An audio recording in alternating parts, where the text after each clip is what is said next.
You're listening to the Fitzy and Whipper podcast. Love this man, Adam Spencer. We're just trying to get him up on Zoom right now. He's a beautiful beast, isn't he? Very intelligent. That's why he suits this show. Celebrity Theatre Sports at Enmore Theatre this weekend, and we love getting Spencer. Oh, look at that. He's on Zoom now. Have a look at his book collection. How are we? Oh, mate, it's Good, so mate. good to have you on the show. We love you, Spence. You know that. You got your library behind you there.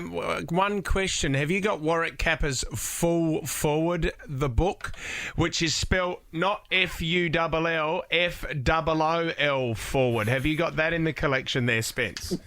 I've been lucky enough to play a game of celebrity footy with the mighty Warwick Capper. How was it, mate? As you'd know that, when you're a kid in the backyard kicking the footy and you take a mark, you'll shout out, buddy, or, the name of your hero player. Yes. And we're kicking the balls backwards and forwards, and I'm waiting for this ball to come through, and someone flies in front of me, shouts out, Capper! And I thought, that's really funny, because Warwick's here warming up, and someone shouted out, Capper. It was Warwick shouting out Capper. He's a big fan. In the same way you're not meant to say your own name at certain times in the bedroom, I don't know if you're meant to scream your own name when you take a hanger. There used to be a story that Matthew Pavlich for the Dockers used to yell out, "Here comes the Pav." As the ball's coming into the forward line. Here comes the Pav! Oh, commentating himself. Commentating himself. Well, can I also just tell everyone else's story? A great charity match before the Swans every year, Red Kite.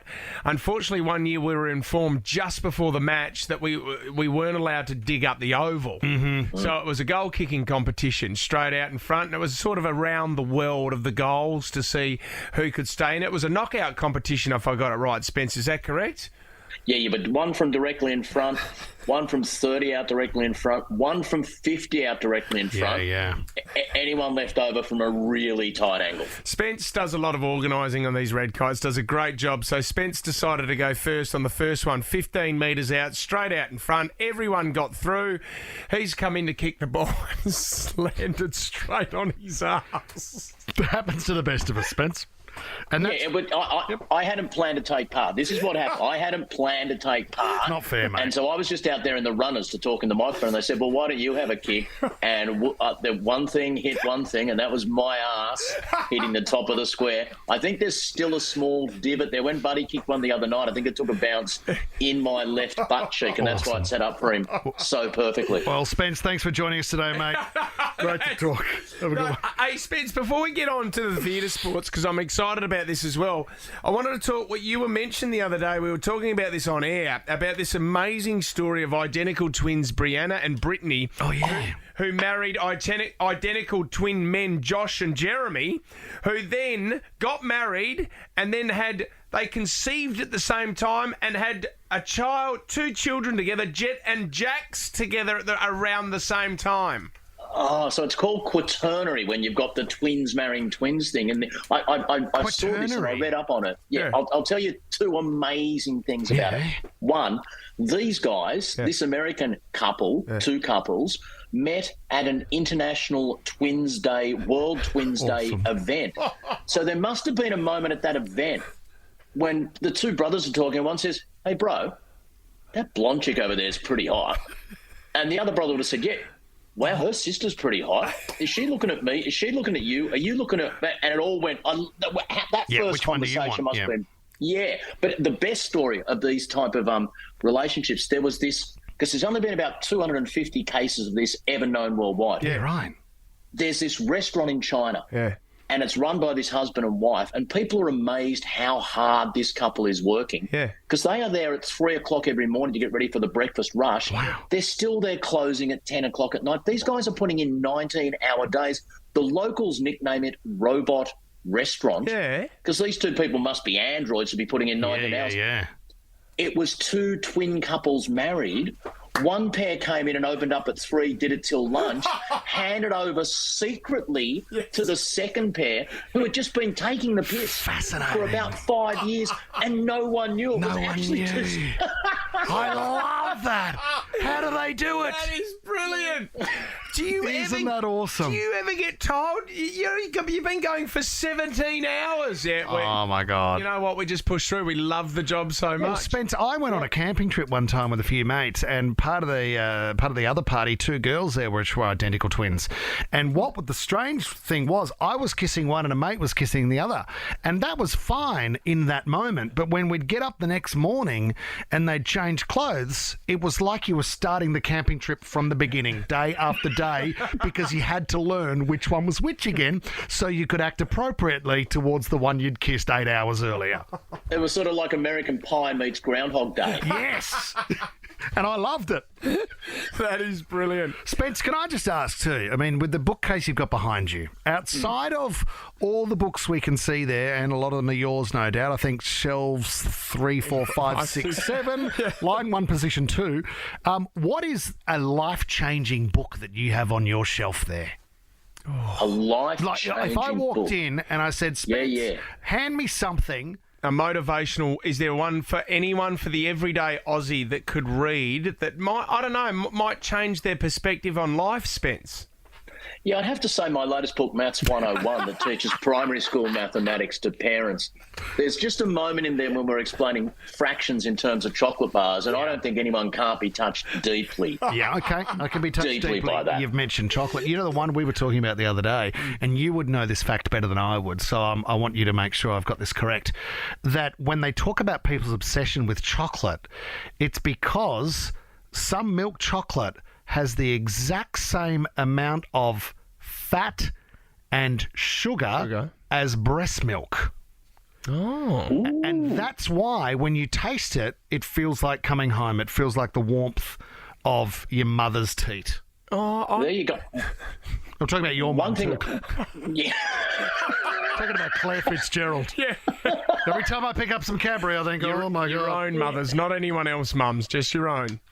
Yeah, well, yeah, because a small number of kids, and I was one of them, are actually allergic to milk chocolate. You're kidding me. Then grow out of it. And when I was young, when I had milk chocolate, an intense allergic, hallucinogenic reaction. I can remember once waking up, lying in bed, and I had some chocolate. It was before we worked out I was allergic to it. Looking in the bed, and then suddenly there's just that tingly sensation of the fabric on your arm. I might have had my arm under the pillow, and I look down. And that's because there's just ants crawling all over my arm. Wow. And these ants are all turned and they're bowing their heads towards this giant spider that was at the top of my bed. And I was having a full-on hallucination out of my allergy to milk chocolate. Unfortunately, you grow out of that around the age of 6.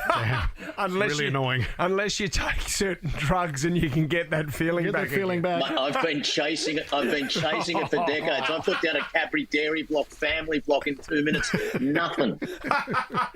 Now, Spence, we're really excited because this Sunday, geez, the lineup to this is unbelievable. It's the Celebrity Theatre Sports. It's at the Enmore Theatre, the iconic Enmore Theatre. Now, if you want to go get tickets, head to ticketek.com.au.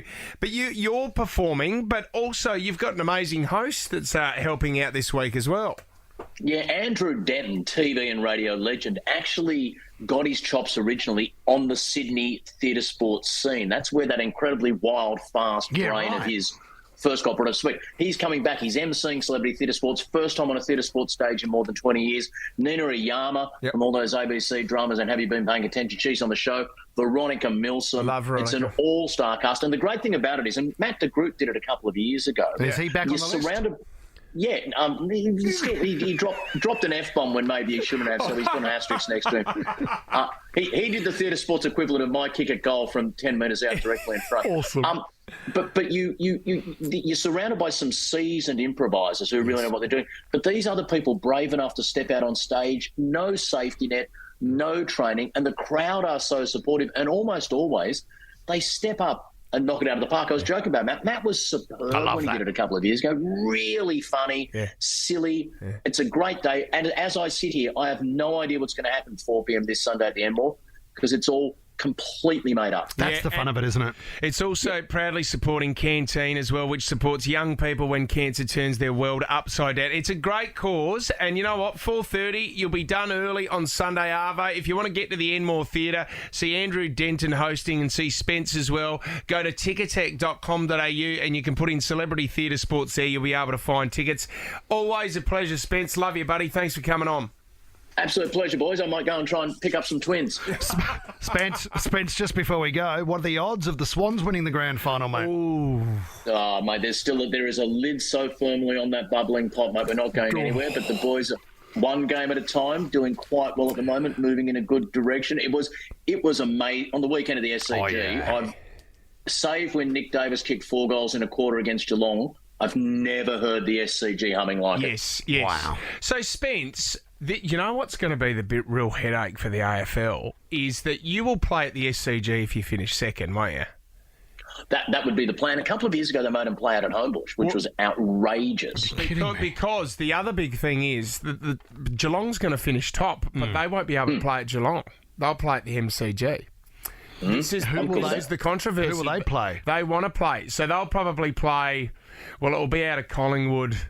Fremantle's a chip. Fremantle. Yeah, so the big game is Melbourne plays Brisbane. Yep. So only one of those two teams, in theory, can finish top 4. Yes. If Collingwood and us win, Collingwood-Carlton's a massive game. Oh, huge. It still comes down. It still goes all over the place, but and it's in Brisbane. Yep. So that Brisbane-Melbourne game, you're absolutely tossing a coin on that. But it's hard for whoever loses that has got a long road to the grand final. Imagine Geelong-Collingwood. Well, I know. Massive. But see, Geelong have always said for years, why can't we play at Cardinia Park? Because we're finishing top. Yep. And the AFL go, no, you have to play at the MCG. For money. And the argument there is that when the difference in capacity from Cardinia to the MCG was, say, 25,000 to 80, 90,000, I can see why you want to let an extra 60,000 people go to the footy. A couple of years ago, when we had GWS in the first semi, they made us move from the SCG, capacity 48,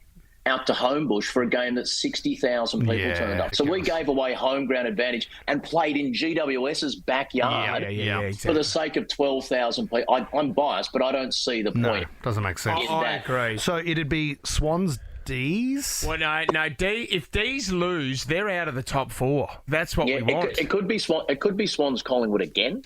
In Could Sydney. be Swans Collingwood. Yep, Swans Collingwood, Swans Brisbane, or Swans Melbourne, depending on the result of Brisbane, Melbourne, and Collingwood Carlton. Be massive. If St Kilda beat us, and St Kilda have good games. I mean, Max King, who kicked again like me at that charity day the other day, but he has 3 good games a year, and he's had an absolute rocket up in this week. He could kick 7 goals on the weekend. Well, he kicked 6 goals straight against the Crows, and he was the difference. He won it for him. I'm not bagging the guy. He has 3 games a year where you go, I can see what the hype's about. And I think he's only had 1 so far this year. So, you know, fingers crossed. Good luck. Oh, mate, it was incredible. It really was. Love it. Not since your heyday, Fitzy, has there been a big full forward just getting the sort of raw. Oh, mate, and that crowd was unbelievable Sunday. Like, I haven't heard it that loud for a long time. Amazing. It was. And part of it was, I think, some people thinking this might be the last time I see Buddy Franklin play. Yes, true.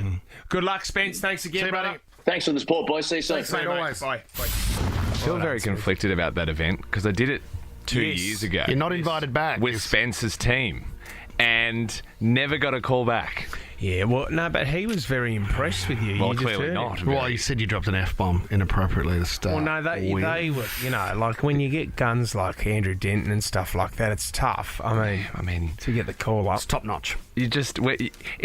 They go for the best of Sydney. It's when you just don't get the call and you just see the ad starting to pop up. You know, you don't even get the call to say you've been dropped from the Australian team. The team's just been named and you're not on it. Mate, You never know. You might get a call Sunday morning. Oh, you know what? I'm ready. I might buy a ticket and Thanks, go. buddy. I'm here if you need me. Bit of remember me. Tag team. I'll just push Dento out of the way. Good luck, mate. Thanks, Good mate. luck.